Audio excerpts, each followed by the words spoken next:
नमस्कार, राज खबरों की खबर के फेसबुक लाइव में आप सभी का स्वागत है। मैं हूं आपके साथ अनुपमा और हमारे साथ मौजूद हैं हमारे सहयोगी वरिष्ठ पत्रकार राज डंडोतिया जी।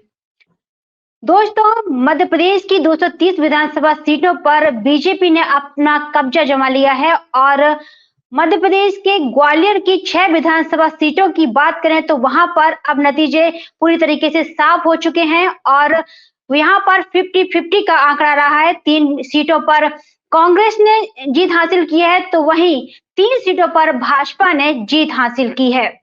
तो आपको बता दें कि ग्वालियर में ज्योतिरादित्य सिंधिया जो केंद्रीय मंत्री हैं भारत सरकार में, उनने एक बार अपनी छाप छोड़ दी है। ग्वालियर ही नहीं, चंबल में भी सिंधिया का डंका जमकर बजा। आप देख रहे हैं कि ग्वालियर की जो पूर्व विधानसभा सीट है, यहां से सतीश सिकरवार ने ऐतिहासिक जीत हासिल की है, जिस सिंधिया के लिए एक करारा तमाचा हो सकता है। पर सिंधिया के ही मंत्री प्रद्युम्न सिंह तोमर ने ऐतिहासिक जीत हासिल की। जी हाँ, आपको बता दें कि ग्वालियर की पूर्व विधानसभा सीट पर शुरुआती दौर में भाजपा की माया सिंह बढ़त बनाए हुए थी, लेकिन लास्ट में आते आते सतीश सिकरवार ने 15,000 मतों से बढ़त बनाते हुए बड़ी जीत हासिल कर दी है और ये कहीं ना कहीं सिंधिया के लिए एक बहुत बड़ा झटका है, क्योंकि ज्योतिरादित्य सिंधिया की मामी जो कि वहां से पूर्व विधानसभा भाजपा से प्रत्याशी थी, जो वहां से उन्हें करारी हार मिली है। 15,000 मतों का जो अंतर है वो रहा है जीत का। अनुपमा जी, आपका कहना सही है कि सिंधिया की करारी हार रही है, पर सिंधिया ने इतिहास भी रख दिया है, क्योंकि लाडली बहना योजना इस बार महंगाई, भ्रष्टाचार, बेरोजगार सब पे हावी रही है। तो आपको बता दें कि सिंधिया के ही समर्थक मंत्री, ऊर्जा मंत्री प्रद्युम्न सिंह तोमर 19,000 वोटों से जीत दर्ज की है और उन्हें अपने ही प्रतिद्वंदी, जो उनके कभी किसी समय कांग्रेस में जब प्रद्युम्न सिंह तोमर थे सिंधिया के समय, तब वो सखा कहलाते थे, सुनील शर्मा जो कांग्रेस से प्रत्याशी थे, उन्हें दोबारा करारी हार दी। जी बिल्कुल, प्रद्युम्न सिंह तोमर ने कांग्रेस के प्रत्याशी सुनील शर्मा को पछाड़ते हुए बड़ी जीत हासिल की है। वहां पर उनकी जीत का आंकड़ा 19,000 के पार है। 19,000 से ज्यादा मतों से उन्होंने जीत हासिल की है और ये कहीं ना कहीं प्रद्युम्न सिंह तोमर जो कि मध्य प्रदेश के ऊर्जा मंत्री भी रहे, वर्तमान में मध्य प्रदेश के ऊर्जा मंत्री भी थे, उन्होंने उनके ऊपर लाडली बहनाओं का जो आशीर्वाद रहा है वो बहुत ही ज्यादा, जो कि देखने में बिल्कुल बिल्कुल सामने आ रहा है। जिस तरह से वो लगातार क्षेत्र में वहां की जो लाडली बहनाओं थी उनके लिए लगातार कार्य कर रहे थे, वहां पर कहीं शॉल कहीं पर साड़ी, लगातार हर बाड़ में उन्होंने साड़ी, कभी भी मतलब लोक लुभावनी जो उन्होंने महिलाओं की, जो लाडली बहनाओं के लिए उनका जो सम्मान किया, उन्हें साड़ी शॉल से जिस तरह से प्रलोभन दिया है, वो कहीं ना कहीं उनकी जीत का वहां पर बहुत बड़ा कारण बना है। वहीं अगर हम बात कर लें ग्वालियर के दक्षिण विधानसभा सीट पे, वहां पर भी कांग्रेस के प्रवीण पाठक और भाजपा से नारायण सिंह कुशवाहा की कांटे की टक्कर नजर आ रही थी और शुरुआती दौर में जब वोटिंग चल रही थी, जब प्रचार हो रहा था, उस समय प्रवीण पाठक लगातार बढ़त बनाए हुए थे, लेकिन जैसे जैसे मतदान करीब आया तो मतदान के समय भाजपा के नारायण सिंह कुशवाहा ने वहां पर बढ़त बना ली और बढ़त बन, क्योंकि यहाँ पर जो चुनाव था दक्षिण में लगा सीधा प्रमाण प्रवीण पाठक और सिंधिया के बीच में था, क्योंकि कहा जा रहा था कि नारायण सिंह कुशवाहा एक तरीके से डमी प्रत्याशी है, यहाँ से चुनाव ज्योतिरादित्य सिंधिया लड़ रहे हैं। वैसे इसी तरीके से पूर्व में देखा जाता कि वहां से जो मामी है वहां पे एक चेहरा थी, लेकिन जो असली चुनाव सिकरवार और सिंधिया के बीच में था।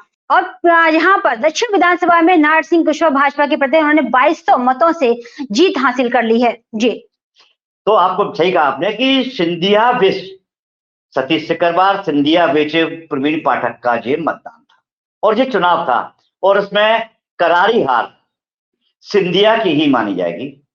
पर नारायण सिंह कुशवाहा ने जिस तरह से जीत हासिल की, वो कहीं सामान्य वर्ग के लिए भी दुखदायी साबित होगी। अब बात करते हैं सिंधिया के और समर्थक, जैसे कि आपने देखा कि मोहन सिंह राठौर, बिल्कुल, जिन्होंने कांग्रेस के ऐसे प्रत्याशी को हराया है जिसका हारना मुश्किल था।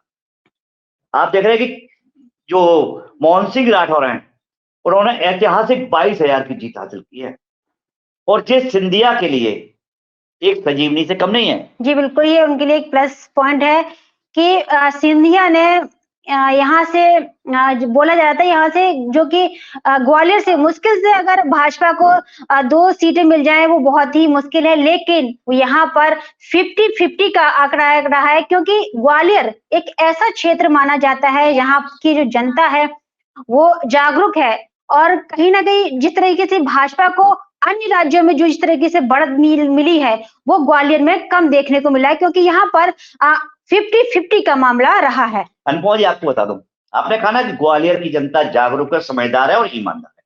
ये सही है।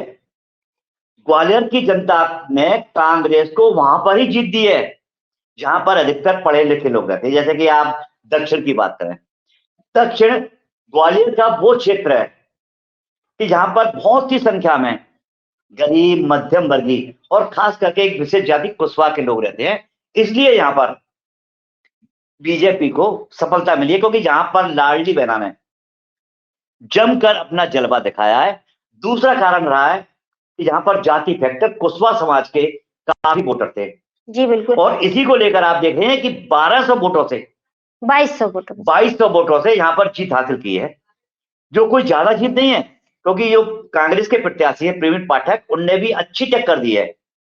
बिल्कुल, क्योंकि पहले यही टक्कर जब समीक्षा गुप्ता बीजेपी से भागी थी 2018 में तब 126 वोटों से जीत हासिल हुई थी। किसकी? 121 वोटों का जीत हासिल हुई थी प्रवीण पाठक की। और आज जब पूरी बीजेपी और लाडली बहना एक साथ एकजुट और एक जाति फैक्टर कुशवाहा समाज का एकजुट हुआ, उसके बाद में 2200 से जीत हासिल करना कोई बीजेपी के लिए बड़ी बात नहीं है, पर लाडली बहना है तो सब कुछ है। लेकिन कह दिया चाहे जीत 121 से हो चाहे 2200 से हो, जीत होती है, चाहे एक मत से जीत हो, लेकिन वहां जीत होती है। तो आखिर दक्षिण विधानसभा के विधायक आखिरकार नारायण सिंह कुशवाहा बन चुके हैं। और इसी के साथ अगर हम बात करें ग्वालियर के ग्रामीण विधानसभा क्षेत्र, यहाँ से एक बहुत ही चौंकाने वाले मामला सामने आया। यहाँ पर पहली बार ग्रामीण की जनता ने गुर्जर समाज के प्रत्याशी को अपना विधायक चुना है। यहाँ से कांग्रेस के साहब सिंह गुर्जर ने जीत हासिल की है और यहाँ पर जो लगातार लंबे समय से ग्रामीण विधानसभा के विधायक थे बीजेपी से भारत सिंह कुशवाहा, उन्हें यहाँ पर हार का सामना करना पड़ा है। इसको आप किस तरीके से देख रहे हैं? अनुपमा जी, आपने देखा कि ग्रामीण क्षेत्र जी यहाँ पर कुशवाहा, गुर्जर, बघेल और यादव परिवार की बहुत संख्या है। जहां के जो मतदाता हैं, अभी आपने देखा था कि लंबे समय से भारत सिंह कुशवाहा यहाँ के मंत्री बनते आए, विधायक बनते आए। इस बार जब गुर्जर समुदाय का एक विवाद हुआ और गुर्जर समुदाय ने बीजेपी पे आरोप लगाया कि बीजेपी उन्हें न्याय नहीं दे रही, उन्हें दबा रही है, तो जब साहब सिंह गुर्जर का टिकट कांग्रेस ने घोषित किया, उस वक्त गुर्जर समुदाय एक हो गया। क्योंकि मध्य प्रदेश नहीं, पूरे देश में आप कहीं का भी एक उदाहरण उठा लें कि जाति समीकरण, धर्म भेदभाव, इस पर चुनाव आधारित हो गया है। ये चुनाव बीजेपी बहुत बुरी तरह से हार रही थी, इसका आप भी उदाहरण है और ओपिनियन पोल भी उदाहरण है। परंतु जैसे ही लाडली बहना आई, लाडली बहनाओं ने सारे समीकरण बदल दिए और यही ग्रामीण में रहा। हमें एक चीज और आपको रोक के पीछे बता दें कि जो ग्रामीण की आप बात कर रहे हैं, साहब सिंह गुर्जर विद भारत सिंह कुशवाहा, तो आपको बता दें कि पहले भी साहब सिंह गुर्जर बीएसपी से थे, क्योंकि बीएसपी का भी वोट बैंक था। और साहब सिंह गुर्जर जब इस बार चुनाव लड़े हैं तो 334 वोटों से उनकी जीत हुई है। 2 बार रिकाउंटिंग हुई, उसके बाद भी बहुत कम अंतर से हारे हैं, पर वहां भी जाति फैक्टर काफी हावी रहा और वहां पर लाडली बहना का मतदान कम रहा। ये ग्रामीण विधानसभा में जो बीजेपी के प्रत्याशी हैं भारत सिंह कुशवाहा का हारना कहीं ना कहीं नरेंद्र सिंह तोमर, केंद्रीय मंत्री नरेंद्र सिंह तोमर के दाहिने हाथ कहे जाते थे भारत सिंह कुशवाहा, उनके लिए एक बहुत बड़ा झटका है कि ग्रामीण विधानसभा सीट भाजपा के हाथ से निकल चुकी है। अब हम बात कर लेते हैं, ये हो गई, ये आपने देखा 6 सीटें जहां 50-50 का आंकड़ा रहा है। 3 सीटें कांग्रेस को के हाथ लगी हैं तो 3 सीटें भाजपा के हाथ लगी हैं। ये है ग्वालियर की जनता का, ग्वालियर की जनता ने अपना आशीर्वाद इन विधायकों को दिया है कि भाजपा और कांग्रेस को। अब हम यही के साथ हम नजर डाल लेते हैं, एक सीट और यहाँ पर रह गई है डबरा विधानसभा की। यहाँ से भाजपा की तरफ से इमरती देवी प्रत्याशी थी, जो कि इस समय हार चुकी हैं। जी, मैं आपको बता दूं कि इमरती देवी 2018 तक कांग्रेस की प्रत्याशी थी और कांग्रेस से ही वो जीती थी। जब सिंधिया जी ने कमलनाथ को समर्थन दिया और सिंधिया जी ने शिवराज को समर्थन दिया, कमलनाथ के साथ गद्दारी की। और 2020 में जब चुनाव हुए, उपचुनाव, उसमें इमरती देवी हार गई थी और उनके समधी सुरेश राजे यहां से जीते थे। आज भी सुरेश राजे 1825 वोट से जीत गए और इमरती देवी बहुत बुरी हार हो गई, जबकि यही इमरती देवी 30-40, 50-50 हजार से वोट जीती थी। क्योंकि डबरा भी शिक्षित, साक्षर और तरक्की की ओर बढ़ने लगा है। तो आपने देखा है कि जहां तक बीजेपी की जहां जहां जीत हुई है, वहां लाडली बहनाओं का फैक्टर बढ़ चढ़ के बोला है और लाडली बहनाओं ने ही इस बार महंगाई, बेरोजगारी, भ्रष्टाचार, इन सभी मुद्दों को दबाकर शिवराज सिंह चौहान को आज 164 पे पहुंचा दिया और कांग्रेस को 65 पर समझा दिया है। जी हाँ, आपको यहाँ एक और बता दें कि जब इमरती देवी कांग्रेस से चुनाव जीती तो बम्पर मतों से उन्होंने जीत हासिल की थी, लेकिन जैसे ही उन्होंने दल बदल किया तब से लगातार उनकी हार होती दिख रही, यहाँ पर हार नजर आ रही है, उनकी लगातार हार रही हैं। अब इसी के साथ में ये तो हो गया 6 विधानसभा, ग्वालियर की 6 विधानसभा सीटों का हाल। अब यहाँ ग्वालियर से लगी हुई 2 और सीटों की हम बात कर लेते हैं, जहां से सबसे पहले बात कर लेते हैं दतिया विधानसभा की, जहां से प्रदेश के गृह मंत्री नरोत्तम मिश्रा के हारने की खबर सामने आ रही है। नरोत्तम मिश्रा वहां से हार गए हैं। ये एक बहुत बड़ा झटका बीजेपी के लिए माना जा रहा है, क्योंकि प्रदेश में नरोत्तम मिश्रा का जो भाजपा की सरकार प्रदेश में बहुत ही दबदबा था, वो एक सरकार के एक तरीके से राइट हैंड कहे जाते थे, क्योंकि वो एक सीएम के पद की दौड़ में भी थे।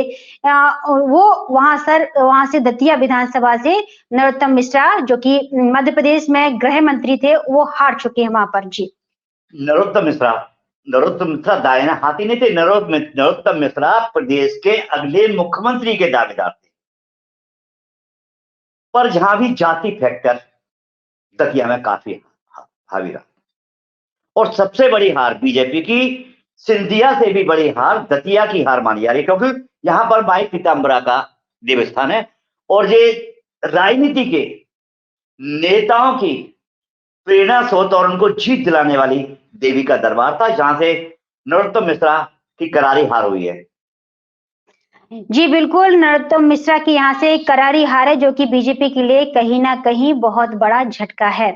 अब हम इसी की बात करें, ग्वालियर से लगा हुआ एक और, जो कि मध्य प्रदेश में 230 विधानसभा सीटों पे सबसे ज्यादा हॉट सीट मानी गई है। यहाँ से केंद्रीय मंत्री नरेंद्र सिंह तोमर चुनाव लड़ रहे थे, जो कि लगातार चर्चाओं में रही है सीट, दिमनी सीट। यहाँ से बीजेपी के केंद्रीय मंत्री नरेंद्र सिंह तोमर भारी मतों से जीत चुके हैं। उन्होंने 24,000 से ज्यादा मतों से बड़ी जीत हासिल की है।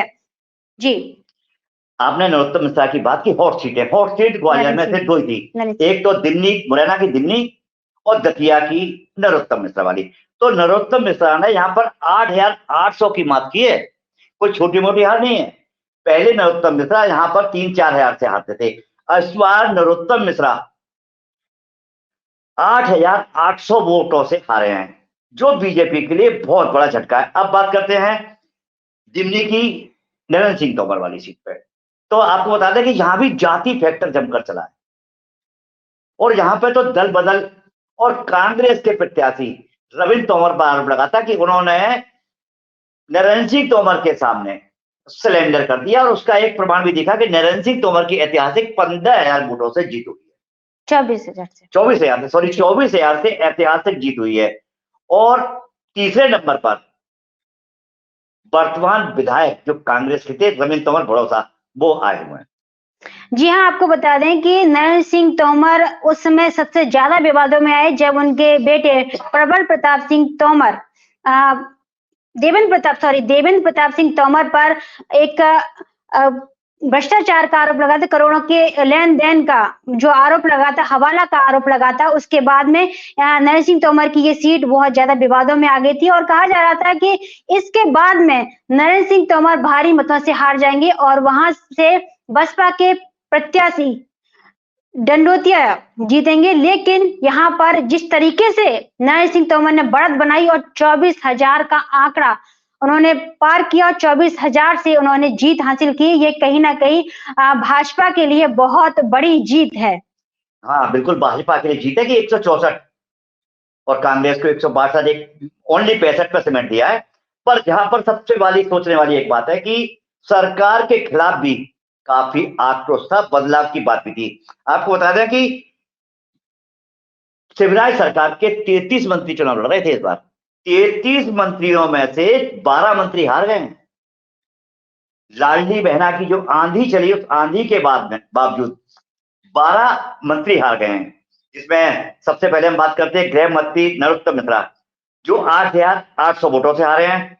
अब हम बात करते हैं गोपाल भार्गव, जो जीत गए हैं। हर्षुद विजय शाह, वो भी जीत गए हैं। विशाल लाल साहू, वो भी चुनाव जीत गए हैं। भूपेंद्र सिंह, वो भी चुनाव जीत गए हैं। और कमल पटेल चुनाव यहां से हार गए हैं। वहीं महेंद्र सिसोदिया भी चुनाव यहां से हार गए हैं। अरविंद भदौरिया, जो 2019 में कमलनाथ सरकार को गिराने के मुख्य सूत्रधार थे, उन्हें भिंड की जनता ने बहुत बुरी तरह हरा दिया है। अब बात करते हैं राजवर्धन सिंह दत्तीगांव, ये भी यहां से हार गए हैं। गौरी शंकर बिसेन, जो बीजेपी के वीर पितामह थे, वो भी हार गए हैं, क्योंकि पहले बीजेपी ने उनकी लड़की को टिकट दिया था और फिर उन्होंने अचानक फार्म भर दिया और वो चुनाव मैदान में आ गए। भारत सिंह कुशवाहा ग्वालियर ग्रामीण से जो मंत्री थे और नरेंद्र सिंह तोमर के बाएं हाथ कहे जाते, उनका चुनाव भी हार गए हैं। अब हम बात करते हैं सुरेश धाकड़, जो बीजेपी के गद्दावर मंत्रियों से कहलाए जाते थे, वो भी चुनाव हार गए हैं। और राहुल सिंह लोधी, वो भी चुनाव हार गए हैं। तो दोस्तों, जिस तरह से सरकार का विरोध था, बदलाव की लहर थी, उसके बावजूद बीजेपी की ये ऐतिहासिक, जी बिल्कुल, सभी दावों और वादों को नकारते हुए जिस तरीके से भाजपा ने भारी बहुमत का आंकड़ा जो छुआ है, वो वाकई एक बहुत ही चौंकाने वाला है और भाजपा के लिए बहुत ही खुशी की खबर है कि भाजपा ने इस मध्य प्रदेश में अपनी बहुत बड़ी जीत है। और कांग्रेस के लिए यहाँ पर एक सबक भी है कि कांग्रेस को यहाँ पर आत्ममंथन करना चाहिए कि क्या वजह रही कि कांग्रेस, जनता का समर्थन होने के बावजूद भी कांग्रेस को मध्य प्रदेश में इस तरीके की करारी हार झेलनी पड़ी, क्योंकि जिस तरीके से बदलाव की तरफ जनता का रुख था, उसके बावजूद भी कांग्रेस कि इतनी बुरी तरीके से यहाँ पे प्रत्याशी हारे, बुरी तरीके से उनकी हार हुई। तो ये एक आत्मचिंतन का विषय है कि कांग्रेस को आत्मचिंतन करना चाहिए। जी, आपकी बात है, चिंतन की बात भी सही है, पर राजनीतिक पंडितों का विश्लेषण आ चुका है और अपने चैनल के द्वारा हमने भी इस चीज पे मंथन किया और हमारे सामने एक ही बात सामने आई है कि कांग्रेस भी हारी। यहां जहां हारा है सम्मान, जहां मतदाता हारे हैं, मध्य प्रदेश के 5,60,00,000 जनता जहां चुनाव हारी है, कांग्रेस नहीं हारी। क्योंकि यहां पर जिस तरह शिवराज सिंह चौहान ने 4 महीने पहले लाडली बहना शुरू की और हर मीटिंग में जाके पहले 1,000 रुपए की बात की, फिर 1250 दिए और ये होर्डिंग प्रचार किया गया कि 3,000 दिए जाएंगे और यदि हम सत्ता से चले गए तो आपका रुपया बंद हो जाएगा। तो ये वोट खरीद के जीती हुई जीत है, ये लोकतंत्र की जीत नहीं है। कुछ भी हो, लेकिन अब मध्य प्रदेश में भाजपा की सरकार पुनः बन चुकी है और लाडली बहनों की यहाँ पर चांदी होती हुई नजर आ रही है। लाडली बहनों के लिए बहुत ही खुशी की खबर है कि अब उन्हें 1500 रुपए मिलेंगे और कुछ समय बाद में 3000 रुपए भी मिलेंगे, लेकिन मध्य प्रदेश यहाँ पर कंगाल होता हुआ नजर आ रहा है। और इसी के साथ में अब मुझे दीजिए इजाजत और अगली खबर देखने के लिए आप जुड़े रहें राज खबरों की खबर के फेसबुक और यूट्यूब चैनल से। नमस्कार। नमस्कार।